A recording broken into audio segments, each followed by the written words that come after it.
सुरुवातीला थोडा नर्वस होतो मी पण आणि ॲज वेल ॲज मानसी पण जसं जसा टाईम पुढे जातो आहे तसं थोडं नर्वसनेस कमी होतो आहे.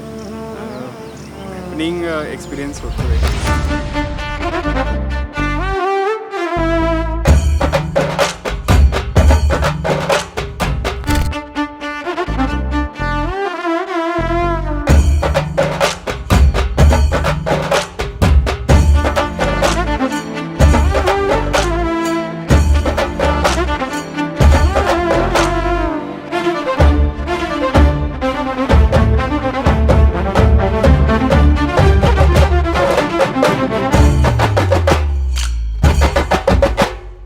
ಮಸ್ಕಿರಿ ಬುಡು ಪೊಕ್ಕಡೆ ಪೋ ಬೈಲದೆ ಓ ಎರಕುಲೆ